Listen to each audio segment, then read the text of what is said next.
Does courage mean fear disappearing? Me personally, no. Courage does not mean fear disappearing. And what I mean by this question is, do you feel like giving courage to somebody who has a really bad fear, you think that that courage is going to help that person face their fears, or it's going to make their fear disappear? That's the question. And again, my answer is no. Firstly, let's unpack the word fear. What does fear mean? Fear to me is a feeling of bad anxiety, to where you may feel shaky, you may feel nauseous, you will do anything in your power to avoid that specific thing that you're scared of. You feel like you're about to have an anxiety attack, your anxiety is going up really high, and you're just really nervous, you're really scared, and all the above when you're around that specific thing that you're scared of. For an example, let's say a roller coaster. A lot of people are scared of roller coasters because they're afraid of their breaking down, they're scared of possibly dying, and just a whole lot of other things. And they have that bad anxiety to the point where they're screaming, they may pass out, they may have like a high heart rate, and all of the above. And sometimes people would avoid roller coasters to begin with when they even go to amusement parks. They may just go there for the arcade games, for just the fun, for just their friends, but they would never get on the ride because they're thinking of the worst case scenarios of what can happen because they're afraid of roller coasters. I want you guys to realize that instead of fear being dismissed, we should respect fear instead.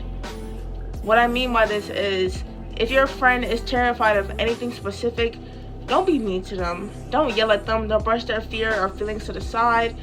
Don't sit here and do a joke on them just because you know how they're going to react because you're scared of that specific thing. It's not funny. It's not funny. It's not cool.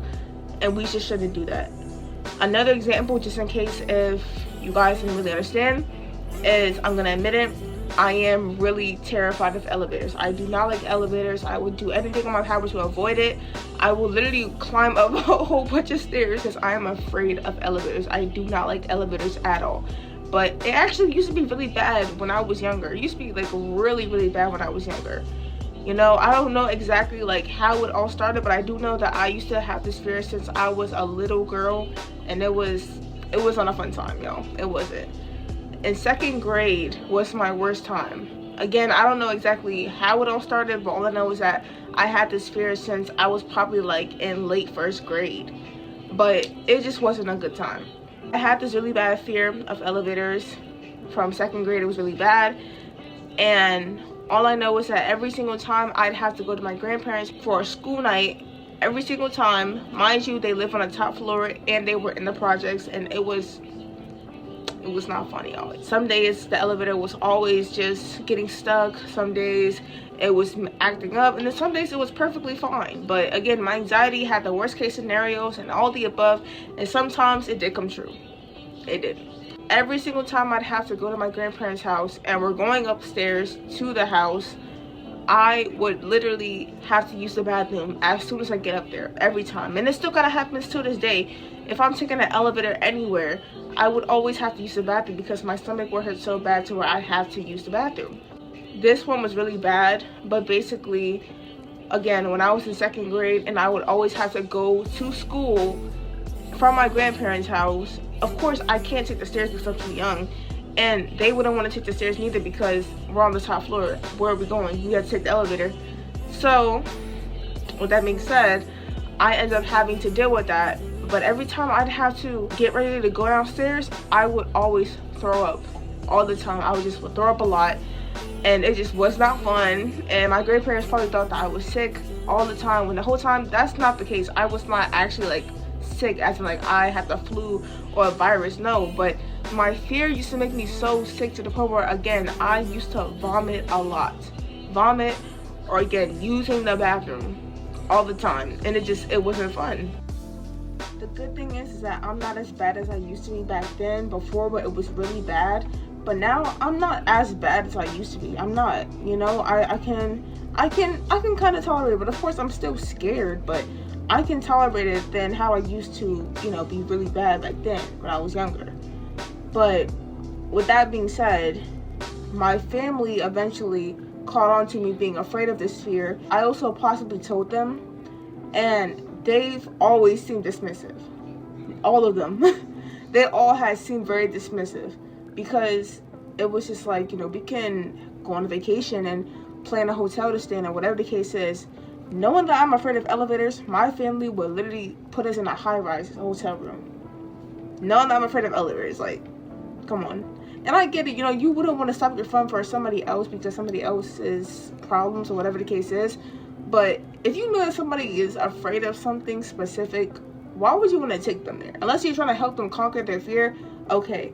But if you're just taking them there and just hoping for the best, and be like, you know what, they'll be alright. They're going to do it anyway. They'll be fine. Like, that's not helping, Or even just like my family telling me, oh, you're going to be fine. There's something wrong with the elevator. Or just, you're not going to die. And just all these things to try to encourage me to get on this elevator, to, conquer this fear. It's not helping. I'm sorry to say it, but it was not helping. Or even this one time when I went to the Barclays Center twice. I went to go see J-Hope, and I went to go see Tyler, the Creator. I loved them. They were amazing, by the way. I loved them so much. But anyway, like I was saying, I went to go to the Barclays Center. But mind you, I haven't been there in like many, many years, so I forgot my way around and things like that. So it was my first time after a long time. So with that being said, we ended up having to go upstairs to a higher level because that's where our seats were. And again, I didn't really know my way around like that because I haven't been there in like such a long time. And so my friend suggested that we take the elevator. And she knows I'm afraid of elevators. She's been through this for like the longest time ever. I already told her and she already seen it, so there was that. But all I know is that she said, let's take the elevator. And I was like, I'm not taking the elevator. I'm gonna take some stairs. I'm gonna find some stairs, whatever the case is. And she literally yelled at me, not once, but twice. She said, get on this elevator right now. Get it together. Yelling at somebody is definitely not going to make them conquer their fear just like that, or even have their fear disappear, poof, just like that. No. Yelling at somebody when they're already afraid of something is gonna make them worse. It's gonna make them feel worse, because not only are they already scared and under pressure as it is because of this fear that they have to be around right now, but you're peer pressuring somebody to do something that you want them to do, but they don't want to do because they're not ready, because they're scared. That makes matters worse. That does not make them feel comfortable, and that does not make them feel safe. Just because you may not be afraid of what somebody else is afraid of does not mean that you have to dismiss their feelings, brush it off to the side, and just force them to go with it anyway. You can't expect that to happen anyway and to top it off again.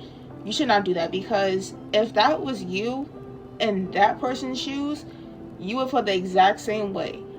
And it would not be fair if you want somebody to be patient with you and treating your fear and your feelings seriously versus dismissing it and brushing it to the side like you're doing right now. That's not fair.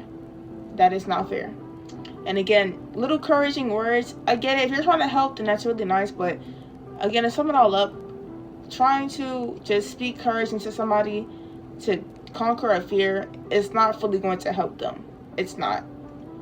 Maybe there's other ways to help with conquering a fear, but I feel like encouraging words, I personally feel like no, because I feel like the fear is not just going to go away just like that. It doesn't work like that.